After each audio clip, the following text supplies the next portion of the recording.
He's hopping your scene.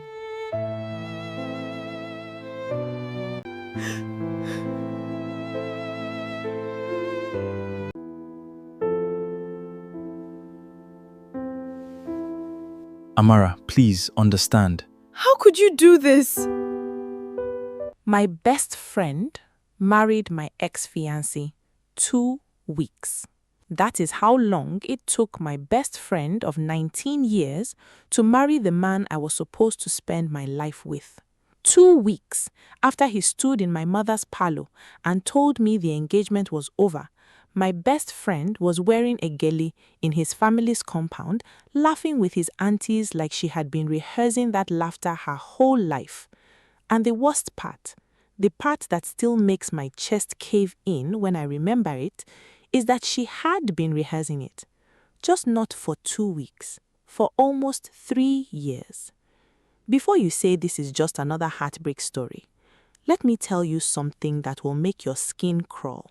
I found out the truth not from a confrontation, not from a slipped phone message, but from a woman I had never met in my life. A woman who called me on a Tuesday evening and said, "My dear, I think it is time somebody told you who your friend really is." Stay with me till the end of this because there is a part of this story that even shocked me, and I lived it. My name is Simi Lolua. Everyone calls me Simi. And before you scroll past this thinking you already know how it ends, I promise you, you don't. If stories like this move you the way they move me, do stay close and tap that subscribe button quietly while I take you there, because you will want to be here for what comes next. I grew up in Ibadan, in a house with too many rules and not enough hugs, the last of 4 children and the only girl, which meant I was raised half like a princess and half like a soldier.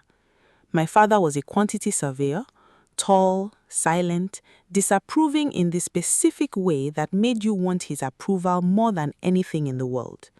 My mother sold fabric at Dube Market, and she was the warm one, the one who let me sit under the table in her shop while she argued prices with customers twice her size in voice alone. It was in that market actually, on a rainy Saturday when I was 9 years old, that I met Ifeoma. Ifeoma Balogun. Her mother had a stall 2 rows from ours, selling children's clothes, and her father was Igbo, a soft-spoken man who fixed generators for a living and doted on her only daughter like she was made of glass. Ifeoma's mother, Auntie Rolake, was Yoruba like mine, which was why, I later understood, she and my mother got along so easily. Same language, same jokes, same way of laughing with their whole bodies. Ifeoma and I became friends the way children become friends without deciding to, simply because we were there, at the same age, in the same rain, sharing the same umbrella her mother had forgotten to give back to my mother the week before. By the time we were 12, we called each other sister. By the time we were 20, we had matching tattoos on our wrists, a small quarter moon, because Ifeoma said the moon changes shape but never stops being the moon, and that was us. We would change, but we would always be us. I tell you all this not because it matters what tattoo 2 girls got when they were 20 and foolish, but because I need you to understand the size of what was taken from me. This wasn't a friend of 2 years. This wasn't somebody I met at university and lost touch with after graduation. This was half my life. This was somebody who knew the sound of my father's disappointment, who held my hand at my grandmother's funeral when my own brother stood stiff and useless beside me, who I called first before my own mother when I got my job at the events company in Lagos that changed the direction of my whole life. There are things you only know about a person when you have grown up inside their household the way I grew up inside Ifeoma's. I knew that her father hummed old high life songs under his breath while he fixed generators in their backyard, off-key, completely unaware anyone could hear him. I knew that her mother, Auntie Rolake, kept a small wooden box on top of her wardrobe that nobody was allowed to touch, not even Ifeoma, and that whenever anyone asked what was inside, Auntie Rolake would simply say, "Old things," in a tone that closed the conversation before it opened. I thought nothing of it at the time. Children accept the strange silences of adults as something simply present, not something to be questioned. I did not know then that the box on top of that wardrobe held letters from a man who was not her husband, letters written decades before either of us existed, letters that would eventually explain everything. We went through secondary school together, sat entrance exams together, cried over the same boys who never noticed us, and then later cried over the ones who noticed us too much. When I got into the University of Lagos to study business, and Ifeoma got into the University of Ibadan to study public administration, everyone assumed the distance would finally do what distance usually does to childhood friendships, thin them out slowly until only a Christmas message remained. Instead, we spoke almost every single day, sometimes for an hour, sometimes for 5 minutes, and every long vacation we came home to Ibadan and picked up exactly where we left off as though no time had passed between us at all. My mother used to joke that Ifeoma was my second daughter, the well-behaved one, the one who never talked back. I used to laugh at that joke. I don't laugh at it anymore. That job was where I met Chibueke Okonjo. Everyone called him Chibu. He came from Enugu, moved to Lagos for work, and the first time I saw him, he was standing in the doorway of a boardroom looking completely lost, holding a stack of proposal documents upside down, and something about the way he laughed at himself when I pointed it out, instead of getting embarrassed, instead of getting defensive the way most Lagos men do when a woman corrects him, made me pay attention to him in a way I hadn't paid attention to any man in years. He worked in finance, 2 floors above my events team, and for 3 months, our whole relationship was elevator conversations and shared lunch breaks, and the kind of texting that starts as, "Did you eat?" and becomes, somehow, without either of you noticing the exact moment, the center of your entire day. I introduced him to Ifeoma 4 months in. I remember the exact restaurant, a small suya spot off Allen Avenue, because I was nervous. Not because I doubted him, but because Ifeoma's opinion mattered to me more than almost anyone's. She had never liked any man I brought home, not one. She found fault with all of them, quietly, in the careful way she had of saying, "He's nice," in a tone that meant the opposite. So when she looked at Chibu that night, laughed at his jokes, told me afterward on the phone that he was the first one who actually deserves you, I remember feeling something settle in my chest. Relief. Real relief. If Ifeoma approved, then it was real. That was the rule we had built between us over 19 years, and I trusted it completely. I want you to sit with that for a second.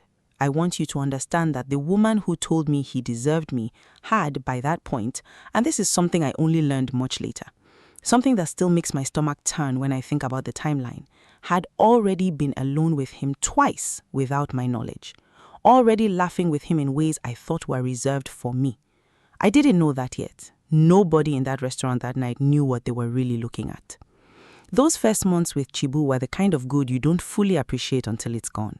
He was the sort of man who remembered small things, that I hated when my rice touched my stew before I was ready to mix them, that I couldn't sleep without a fan running even in December, that I called my mother every Sunday afternoon and would not answer calls during that hour for anyone, including him. He came from a family of 5 boys and no girls, which he said was why he had never learned to be careless with a woman's feelings. His mother, he told me once, had raised all 5 of them to understand that a woman's silence was rarely actually silence. It was usually a sentence you hadn't learned to translate yet. I used to tease him that his mother should write a book. He used to tell me quietly, seriously, that he intended to spend the rest of his life proving he'd been listening. I believed him completely. That is perhaps the hardest thing to admit now. Not that I was betrayed, but that I was, for 2 years, genuinely, uncomplicatedly happy, in a way that made me generous with my trust in every direction, including toward the 2 people who would eventually use that trust as the very door through which they walked into each other's arms. We took a trip to Calabar during the Christmas after our first anniversary, just the 2 of us, and I remember standing on a boat during a river cruise thinking, with the kind of clarity you only get a handful of times in your life, that I had found the person I was supposed to build the rest of my years around. I did not know, standing on that boat, that Ifeoma and Chibu had already exchanged numbers behind my back 4 months earlier on a birthday dinner I had been too sick to attend, where I had asked Ifeoma to keep him company so he wouldn't feel like a stranger among my friends. I had handed her the invitation myself. I had asked her to make sure he felt welcome. She had taken that request more seriously than I ever could have imagined. We dated for 2 years before he proposed. It was not extravagant. Chibu wasn't a man for spectacle, but it was exactly right for us. A Sunday evening on 3rd Mainland Bridge in slow traffic, him pulling a small velvet box from his glove compartment because he said he couldn't wait until we got somewhere nice. Both of us laughing so hard, the Danfo driver in the next lane rolled down his window to ask what was happening. I said yes, with tears running into my mouth. I called Ifeoma before I called my own mother. She screamed so loud on the phone that Chibu heard her through the speaker and laughed and said, "That girl loves you like nobody else does." I remember agreeing with him. I remember believing it with my whole chest. The engagement lasted 11 months. In that time, Ifeoma became, by her own insistence, my chief planner. She was the one who found the Ashoebi vendor. She was the one who negotiated with the caterers, who sat with me until midnight comparing venue photographs, who cried during the traditional engagement rehearsal because she said watching me become somebody's wife made her feel like our whole childhood had been leading to this one beautiful thing. I believed every tear. Something began to shift around the 8th month, though at the time I didn't have language for it. Only a low, persistent unease, the kind you feel in a room where the temperature has dropped 2 degrees, but nobody will admit it's cold. Small things. Chibu started taking calls in the other room. Not many, not obviously suspicious, but enough that I noticed, the way you notice a picture frame has been moved an inch to the left, even if you can't say exactly when it happened. Ifeoma started cancelling our weekly Sunday calls, the ones we'd kept without fail for over a decade, with excuses that were always plausible and always, in hindsight, slightly too specific. A migraine, a family thing with my mother, a work deadline from a woman who worked in a government office with famously predictable hours. I remember mentioning it to my mother once, over the phone, in the vague way you mention things you're not ready to name. Ifeoma has been distant, Simi. My mother, wise in the way market women are wise, paused before she answered. Distance, she said, is not always about you, Simi, but sometimes it is. Watch it, don't chase it. I didn't understand what she meant then. I understand it painfully well now. 3 months before the wedding, I found the first piece of evidence, though I didn't recognize it as evidence at the time. I recognized it as nothing, brushed past it like you brush past a mosquito bite that will later turn out to be something worse. Chibu's phone buzzed on the kitchen counter while he was in the shower, and a message preview flashed on the locked screen. Not a name, just a saved contact that read Office Finance, which struck me as odd only because Chibu didn't save colleagues under department names. He saved them under actual names, first and last, the way an organized person does. I thought about it for exactly the length of time it takes to boil an egg, and then I let it go, because who spends their engagement combing through their fiancé's phone looking for a war that hasn't started? The subscribe reminder I promised you earlier, this is the part where I have to pause the story, the way I paused my own suspicion back then, and just say if you have ever ignored a small warning sign because the bigger picture felt too good to lose, you understand exactly the trap I was in.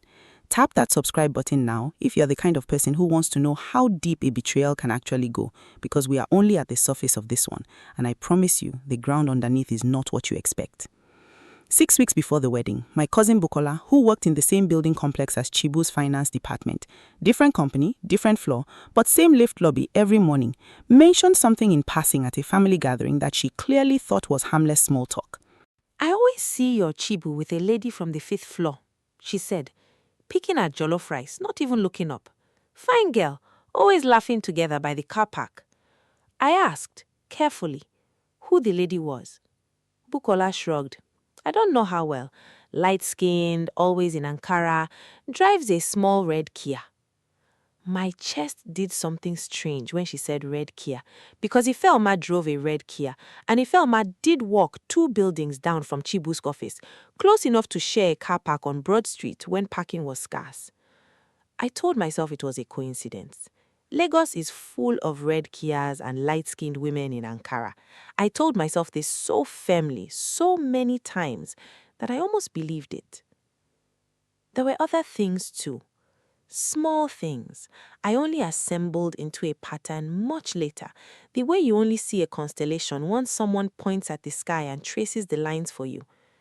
There was the evening Chibu came home from a site inspection in Lekki, smelling faintly of a perfume that wasn't mine, a soft, powdery scent I recognized without being able to place it, until months later I caught the same scent on Ifeoma's scarf and my whole body went cold with recognition. There was the receipt I found balled up in the pocket of his jacket while sorting laundry. from a small boutique restaurant in Victoria Island, dated a Tuesday afternoon when he had told me he was in a budget meeting until 6. There was the afternoon Ifeoma showed up to a dress fitting with a new bracelet, gold, delicate, and when I complimented it, she said too quickly, I bought it for myself, small celebration. Though Ifeoma had never in 19 years been the kind of woman who bought herself jewelry without narrating the entire story behind it. None of these things alone would have convinced a courtroom of anything. That is the particular cruelty of infidelity. It rarely announces itself in a single dramatic piece of evidence. It arrives in fragments, in perfumes and receipts and bracelets and cancelled Sunday calls, each one small enough to explain away on its own. And it is only when you finally stop explaining and start collecting that the fragments arrange themselves into a shape you can no longer unsee. I was not ready, in those final months before the wedding, to stop explaining. I had so much invested in the story I had already told myself, that Chibu was my safe place and that Ifeoma was my constant, to let a bracelet or a receipt dismantle 19 years and 2 years in one sitting. The wedding planning accelerated in that final stretch the way weddings do, a blur of fittings and phone calls and family disputes over who would sit where. And in that blur, it was easy to fold my unease into a small drawer in my mind and shut it.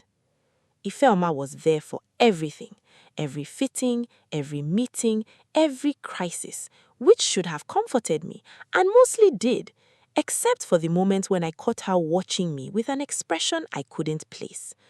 Not jealousy exactly, something closer to grief. I remember thinking at the time that it was the ordinary sadness of watching your best friend grow into a life that no longer fully includes you the way it once did. I did not think, not for 1 second, that it was guilt. 9 days before the traditional wedding, everything cracked open. I had gone to Chibu's flat to drop off his agbada for a final fitting, using the spare key he'd given me 8 months earlier, expecting an empty apartment because he had told me he was at a work retreat in Abeokuta until Friday. The flat was not empty. I heard laughter first, her laughter, a laugh I would know anywhere on this earth because I had grown up inside it. And then I heard his voice, low, warm, saying something I couldn't make out, followed by the particular silence that only happens between two people who are not talking anymore because they are doing something else entirely. I stood in that corridor for what felt like an hour, but was probably 90 seconds. I want to tell you I burst through the door like a woman in a movie, but that is not what happened. What happened is that my hand would not move. My whole body had gone cold and still, the way it does in nightmares where you try to run and your legs refuse to obey you. And then Ifeoma's voice, clearer now, said something that split my whole world in half. She said, "You have to tell her soon, Chibu. I can't keep doing this to Simi, not after everything." And he said, God help me, he actually said this. After the wedding, once the money from the dowry account settles, we'll figure it out properly. I am not throwing away 3 years of building this life for one uncomfortable conversation. 3 years, not 3 weeks of weakness, not one drunken mistake at an office party that spiraled out of control. 3 years. Which meant it had started before I even introduced them at that suya spot on Allen Avenue, because that dinner was 2 years and 2 months before this exact moment, standing in a hallway with his agbada hanging over my arm like a dead thing. I don't remember opening the door. I remember being inside the flat.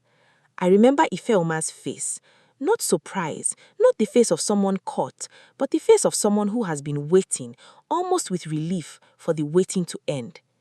I remember Chibu saying my name, the way you say a word you've forgotten the meaning of.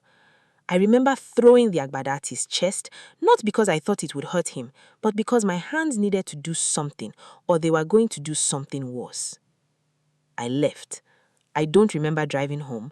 My mother told me later that she called me from the side of the road, somewhere near Ikurudu Road, sobbing so hard she couldn't understand a single word for the first 4 minutes, and she drove, at nearly 60 years old, in Lagos traffic at night, 45 minutes to come and sit in the passenger seat of my own car and hold me while I fell apart. The engagement ended that week, quietly, on paper, though not before Chibu tried, and this still makes me laugh now, the bitter kind of laugh, to convince me that what I'd walked in on wasn't what it looked like. A sentence so tired and so useless that I didn't even bother responding to it. My family returned what could be returned of the introduction gifts. My mother's fabric shop became, for about 2 weeks, the place where every market woman in Dugbe found a reason to stop by and offer condolences disguised as gossip. I stayed away from that shop entirely during those weeks, unable to face the particular Nigerian ritual of sympathy that always arrives wrapped in questions. But how did you not know? Were there no signs? Is it true her mother and your father? As though grief needed to be interrogated before it could be believed. My eldest brother, Kunle, who had never in his life shown much interest in my personal affairs, drove 3 hours from Abuja the weekend it all broke, walked into my flat without knocking, and simply sat with me on the floor of my sitting room for 2 hours without saying a single word, until I finally cried myself empty against his shoulder, the way I hadn't done since we were children. I did not know until that weekend how much unspoken tenderness my brothers had been storing up for a moment exactly like this one. The hardest part of those first weeks was not the heartbreak itself, but the sheer administrative cruelty of unmaking a wedding that was already 90% built. I had to call the caterers myself, my voice flat and rehearsed, because I could not bear to hand that task to anyone else and have them soften it with pity. I had to return a wedding gown that had already been fitted twice, standing in the same boutique where Ifeoma once cried happy tears watching me try it on. Now standing there alone, the tailor's assistant not quite meeting my eyes as she processed the refund. I had to explain over and over to relatives who had already bought asoebi, already booked transport from as far as Kaduna and Port Harcourt, that there would be no wedding, without explaining the full, humiliating shape of why, because some truths are too large to hand to people in a single phone call. I told most of them simply that things did not work out. Only my mother and my 2 closest cousins knew the whole story for the first several months. I was not protecting Chibu or Ifeoma by staying quiet. I was protecting the small, raw, unfinished version of myself that could not yet survive being pitied by an entire extended family at once. Here is the part I promised you, the part that made even me, a woman who thought she had already reached the bottom of this particular well, understand that there was another flaw beneath the one I'd fallen through. 2 weeks after the engagement ended, 2 weeks, Chibu married Ifeoma Balogun in a small, hurried ceremony at his family's compound in Enugu, so fast that I later learned even some of his own relatives had barely been given notice. So fast that the asoebi Ifeoma wore was a repurposed outfit from a cousin's wedding 2 years prior. I did not attend, obviously. I did not even know it had happened until 3 weeks later when a cousin sent me a blurry photograph from someone's WhatsApp status. Ifeoma in gold, laughing, her hand on Chibu's chest, both of them looking directly at the camera like people who had finally stopped hiding. I want to be honest with you about what that photograph did to me. It did not make me cry harder than I already had. It made something colder happen. It made me stop grieving the relationship and start needing to understand the shape of what I had actually lost. Because up until that photograph, I had believed, foolishly, desperately, that what happened was a moment of weakness that had spiraled, an affair that got out of hand and then got trapped by its own momentum into a rushed wedding to save face. What that photograph told me was different. It told me this had never been a moment. It had been a plan, and a plan needs a reason. People do not spend 3 years building a secret relationship and then marry within 2 weeks of a broken engagement out of simple lust or convenience. There was something underneath this that I did not understand, and I could not rest, could not sleep, could not eat properly, could not sit in a room without my mind circling back to it like a moth to a bulb until I understood. I want to pause here again, because this is exactly the point in the story where most people would have stopped digging. Most people would have taken the humiliation, licked the wound, and moved on with whatever dignity was left to salvage. I am not most people, and if you have made it this far with me, I don't think you are either. What I found when I kept digging is the part of this story I still have trouble saying out loud, even now, even after everything. So stay with me, because we are about to go somewhere neither Ifeoma nor Chibu ever expected anyone to go. 6 months after the wedding, I received a phone call from a number I didn't recognize. A woman's voice, older, careful, formal in the specific way that older Nigerian women are formal when they are about to tell you something they've decided after long deliberation that you deserve to know. She introduced herself as Mrs. Comfort Adigwe. She said she had been Ifeoma's mother's closest friend for over 30 years, since their university days at the University of Ibadan, and that she was calling because her conscience, she said, would not let her sleep while you walked around not knowing the truth. I assumed at first that she was simply calling to confirm what I already knew, the affair, the timeline, the betrayal.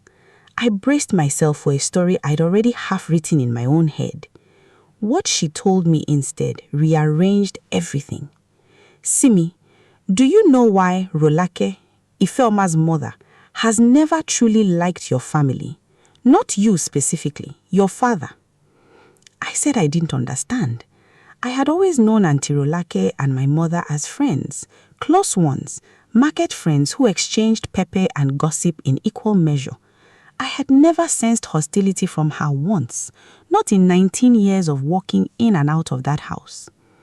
Mrs. Adigwe told me the story slowly, the way a person tells a story they have carried carefully for a long time, worried about setting it down wrong.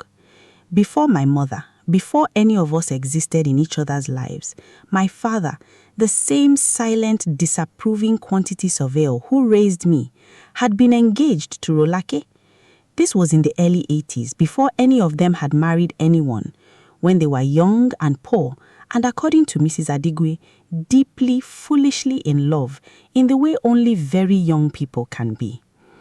They were introduced through their families, both from modest backgrounds in Oyo State, and everyone assumed they would marry.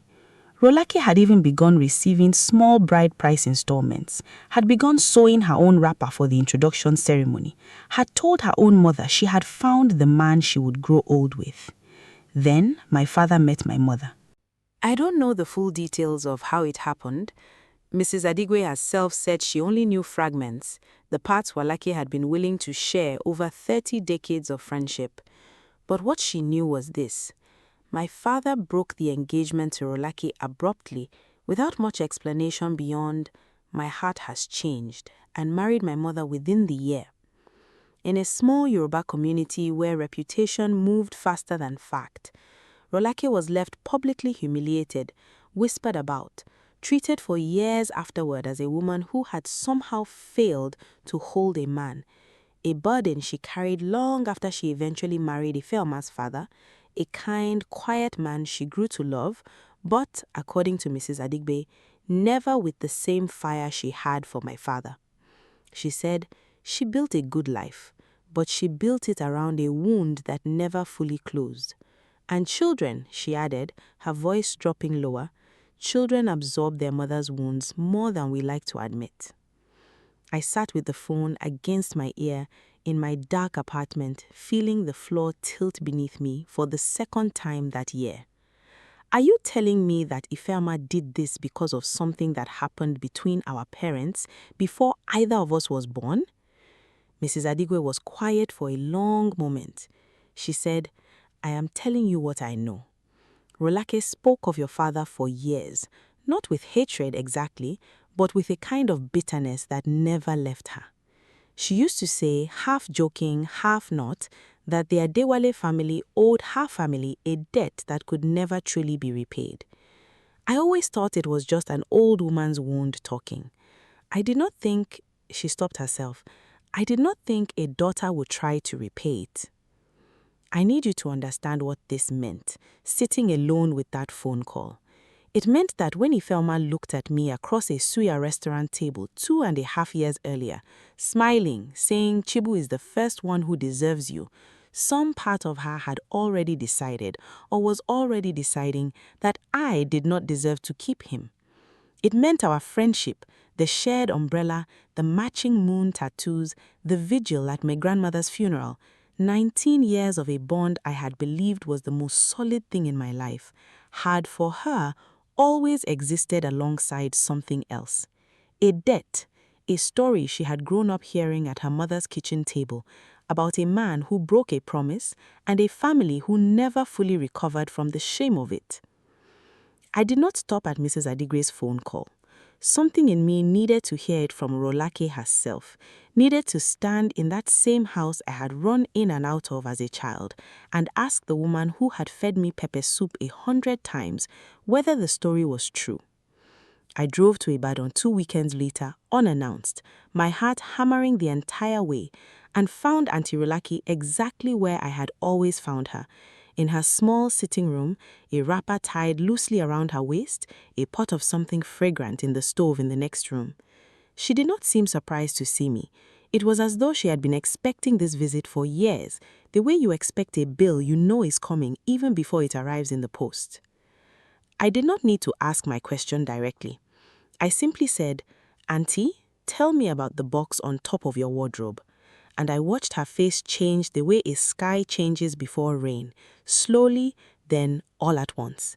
She was quiet for a long time, long enough that I thought she might refuse to answer at all, and then she rose without a word and disappeared into her bedroom, returning minutes later with the same small wooden box I remembered from childhood, its corners worn soft with handling. Inside were letters, dozens of them, tied in faded ribbon, the paper gone the color of weak tea. She did not let me read them.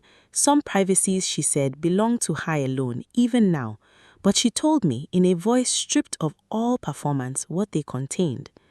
Love letters from my father, written when he was 23 years old and Rolake was 21, full of promises he had every intention of keeping at the time he made them.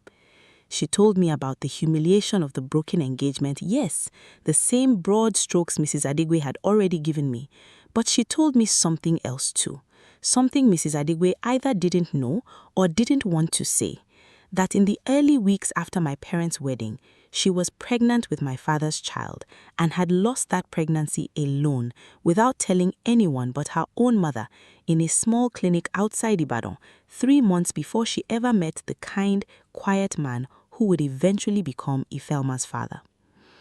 I built my whole life on top of a grave I never let myself mourn properly, she told me, her hand still resting on the box in her lap. I told myself I had moved on, I married a good man, I had a beautiful daughter. But grief you refuse to name does not disappear. It simply waits for a shape to wear. And I think, without ever meaning to, without ever telling her the full truth of it, I gave my grief my daughter's shape. I told that story too many times at this table. I did not know she was listening the way she was listening. A mother forgets that children are always listening, even when we think we are only talking to ourselves. I asked her, finally, if she knew, before the wedding, before any of it, what Ifeoma was doing. She shook her head slowly, and for the first time since I had arrived, her composure cracked. I did not know until it was already done.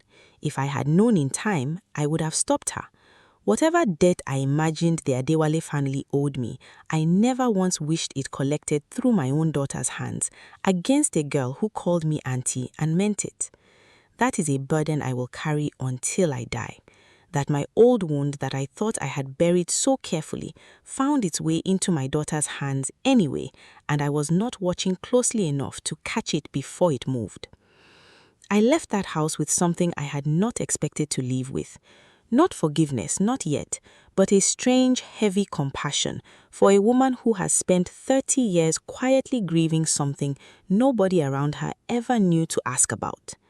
I drove back to Lagos in silence, the radio off, turning the story over and over, understanding for the first time that this had never really been about me at all. I had simply been standing in the exact spot where two old, unfinished stories finally collided. I called my own mother that night, finally, and asked her directly if she knew any of this. My mother went silent on the phone for so long, I thought the call had dropped. Then she said, quietly, "Your father told me about Rolake before we married. He said it was a long time ago, that it meant nothing anymore." I did not know she carried it like that. I did not know she carried it into her daughter. My mother's voice cracked on that last sentence in a way I had almost never heard in my life, and I understood in that moment that this had been a secret sitting in my own house all along, one my parents had decided decades ago was too old and too settled to matter. They were wrong. It had not settled. It had simply gone underground, and it had resurfaced through the person I trusted most in the entire world. Here is where I have to remind you, because this is exactly where the story could easily tip into something too tidy, too simple, and I promised you at the beginning that nothing about this would be simple. That knowing why Ifeoma did what she did not make it hurt less. If anything, it made it worse because it meant her betrayal had been deliberate in a way I had not even imagined. It was not weakness. It was not a lapse in judgment during a lonely period of her life.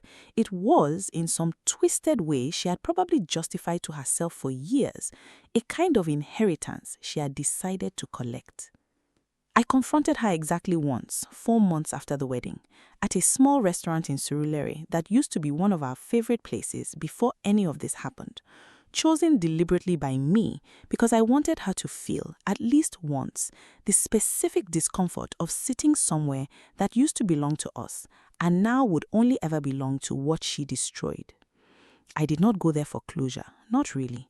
I went there because I needed to look at her face while I said the things I'd been rehearsing in my head for months, and I needed her to answer without a lawyer's careful evasions or Chibu's smooth deflection standing between us.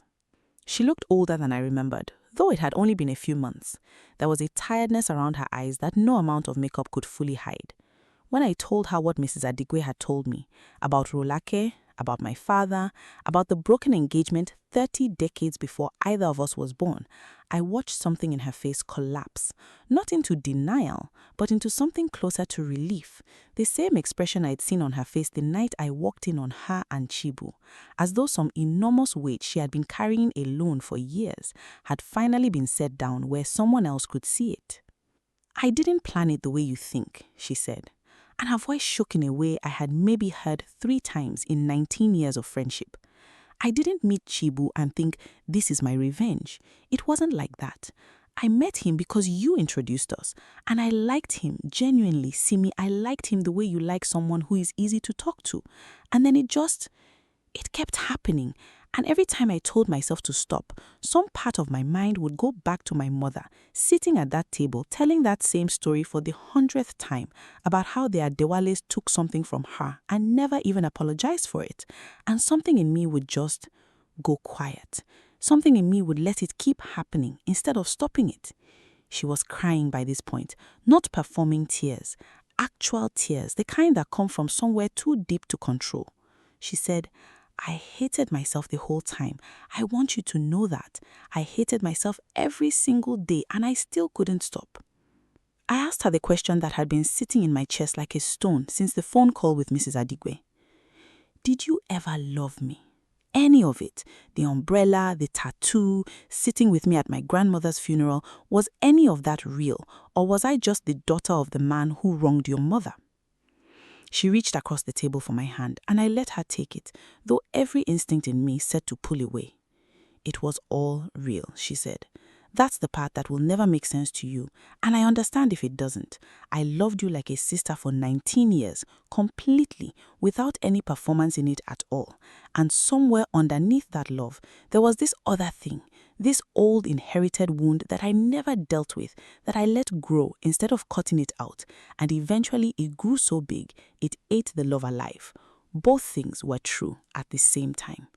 I know that doesn't fix anything. I know it probably makes it worse. It did make it worse in a strange way, because a villain is easy to hate cleanly. A person who genuinely loved you and still destroyed you anyway, that is a harder thing to carry because there's no clean place to put the anger. It has nowhere to land except everywhere at once.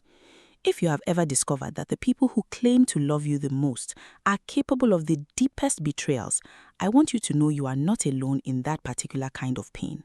And if this story is doing anything for you right now, even just keeping you company through a quiet evening, do stay subscribed, because there's more to this than even I expected when it was happening to me, and the ending is not the one you are bracing for. Chibu called me a week after that lunch with Ifeoma, and against every instinct telling me to let it ring out, I answered. His voice was different from the one I remembered, tighter, thinner, like a man speaking through a small opening he hadn't quite chosen the size of. He wanted, he said, to explain his side, a phrase that nearly made me laugh out loud, because there's no side to explain when the facts are 3 years long and confirmed by your own ears in a hallway. But I let him talk, mostly because I wanted to hear what kind of story a man tells himself to survive being the villain of somebody else's life. He told me he had never planned to hurt me. He told me that what began with Ifeoma felt in the beginning like nothing more than easy friendship, long conversations while I was busy with wedding logistics, a shared sense of humor, the specific loneliness of being the outsider dating into a friendship as old and dense as ours. He told me it got complicated before he knew how to stop it, that by the time he understood what was happening, he had already convinced himself that ending it would destroy 2 relationships instead of protecting one. So he chose, in his words, the coward's math: stay engaged to me, stay entangled with her, and hope that time would sort out what he did not have the courage to sort out himself. Do you love her? I asked him, because it was the only question that still mattered to me by that point. He was quiet for a long time.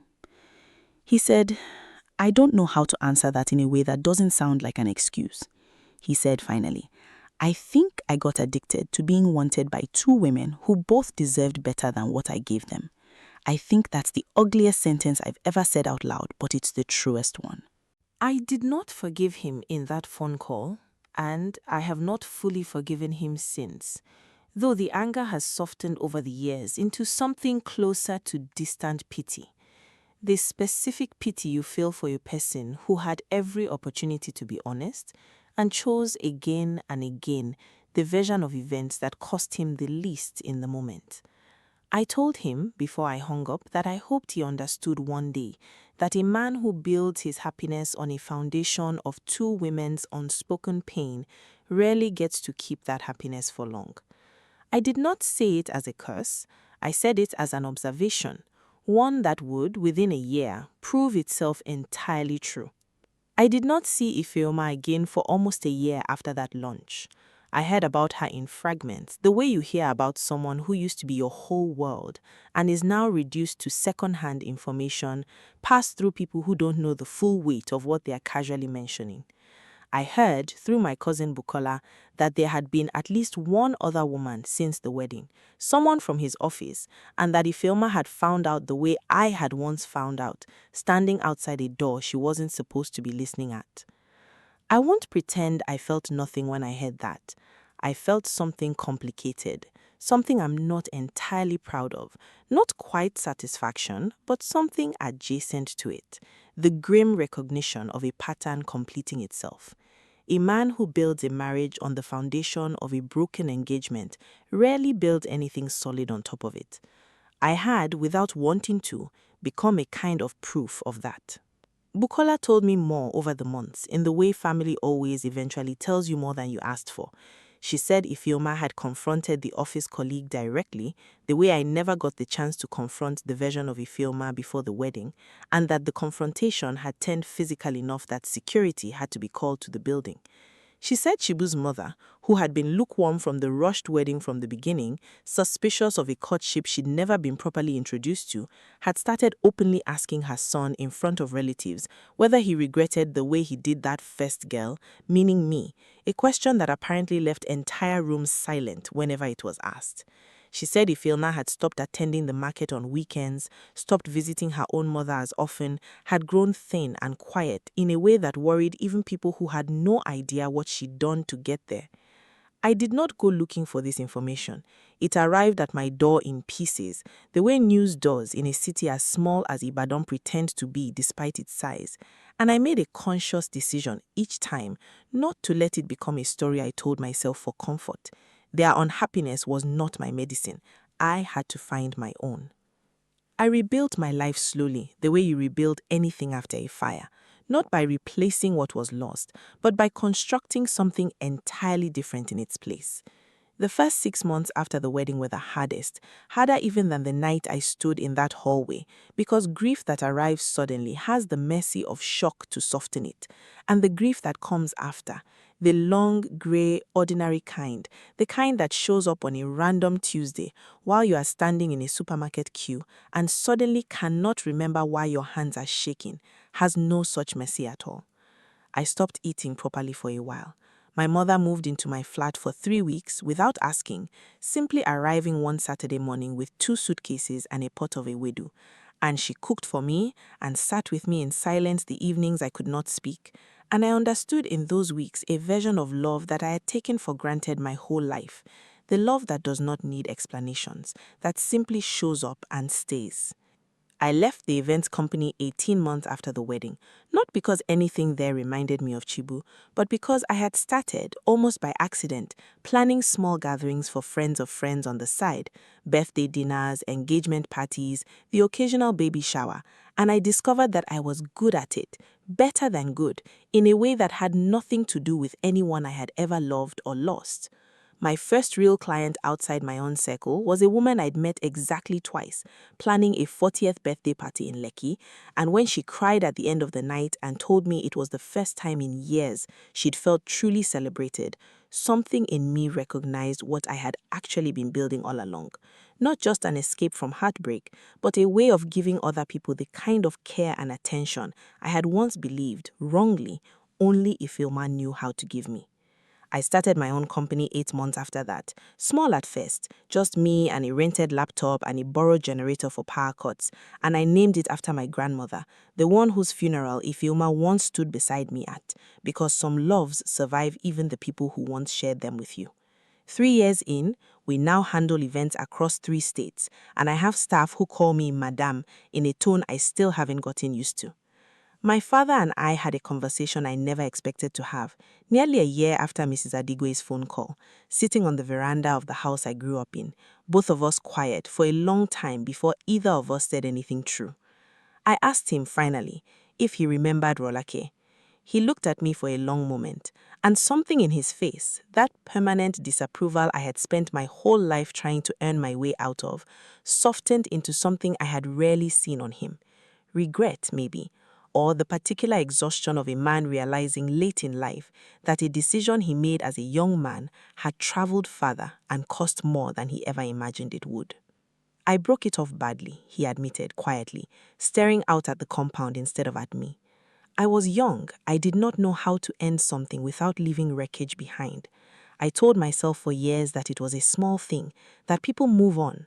I did not think, he stopped, the sentence too heavy to finish out loud. I did not think it would find its way back to my own daughter, 30 years later, wearing the face of someone you loved.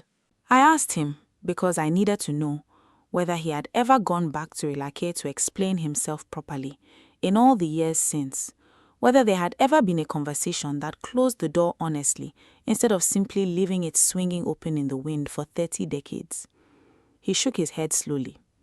I sent a letter once, maybe 5 years into my marriage to your mother, he said. I never posted it. I was ashamed of what it would mean to admit that I had built a life on top of somebody else's unhealed wound and never once gone back to check on it.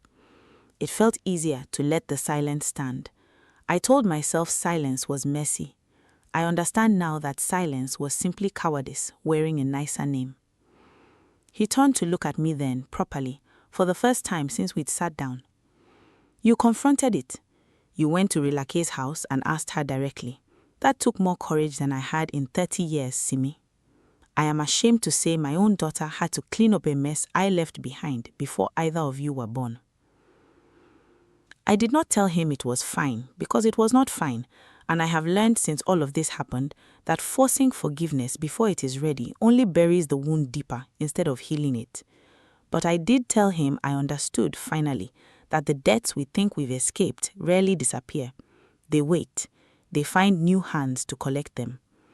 We sat in silence for a long while after that, the two of us, listening to the evening call to prayer drifting over from the mosque 2 streets away.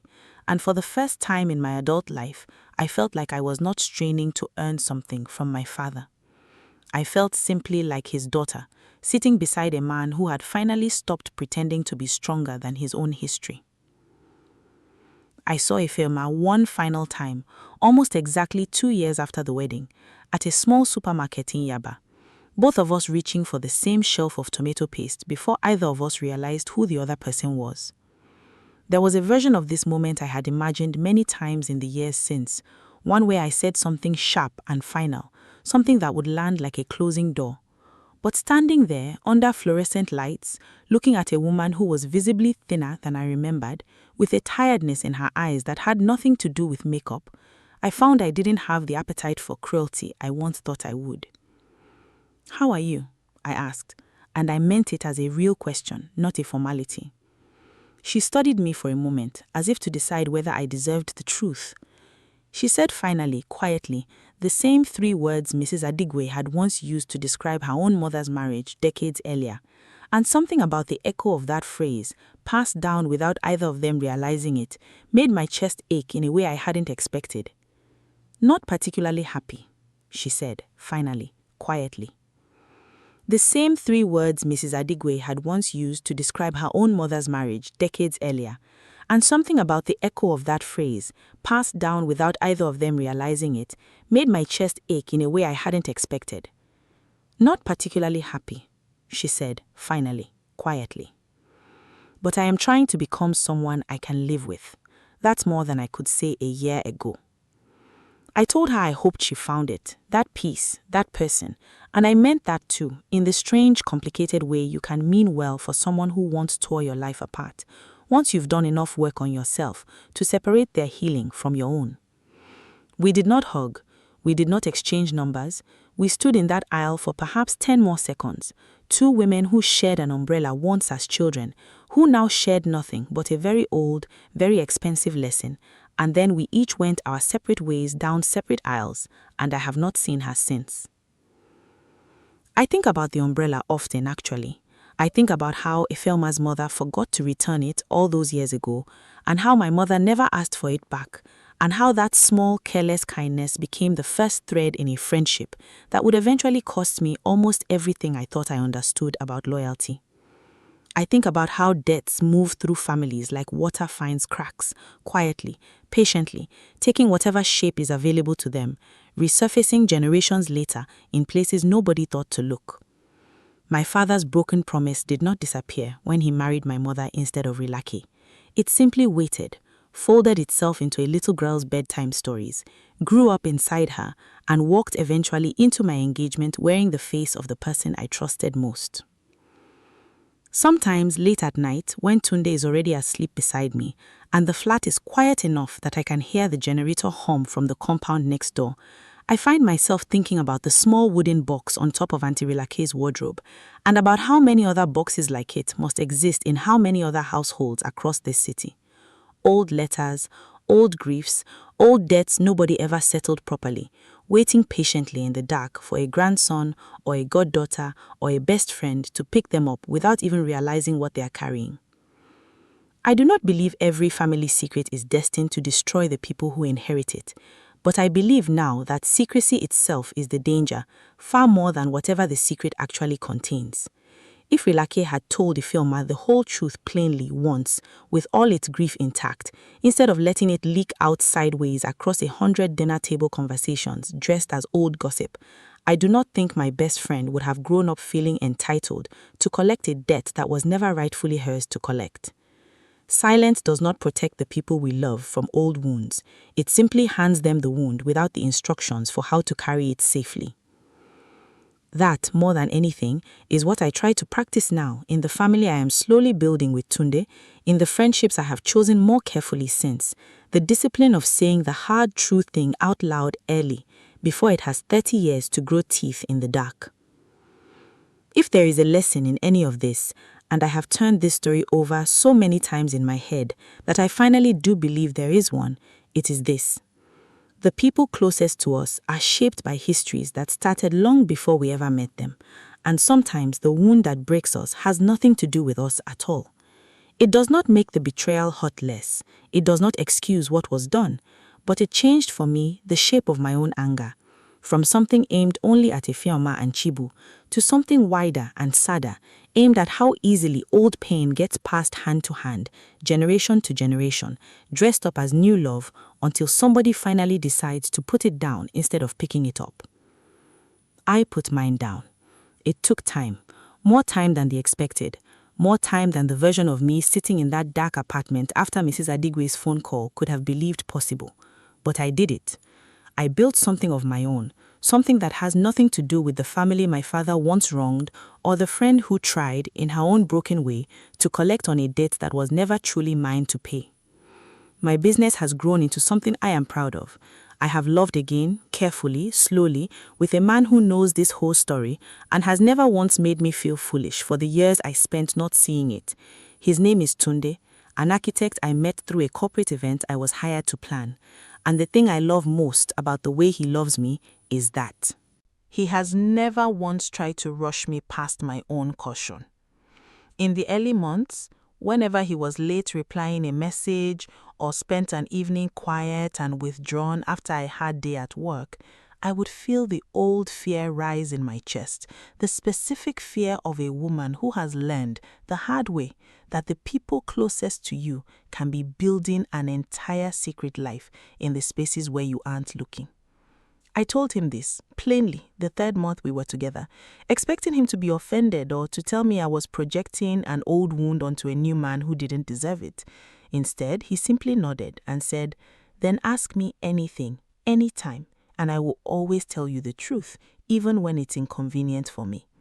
He has kept that promise for 2 years now. It is a small thing to some people, perhaps. To me, it is the entire architecture of what safety actually feels like. We are not engaged yet, though I suspect from the way his mother has started calling me my daughter-in-law at family gatherings that it is only a matter of time. And when that day comes, I know already who will not be standing beside me choosing the asoebi or negotiating with the caterers, and I have made a strange, quiet peace with that absence. Some friendships are meant to last a lifetime. Others are only meant to last until the debt hidden inside them finally comes due. I have stopped trying to force the second kind into the shape of the first.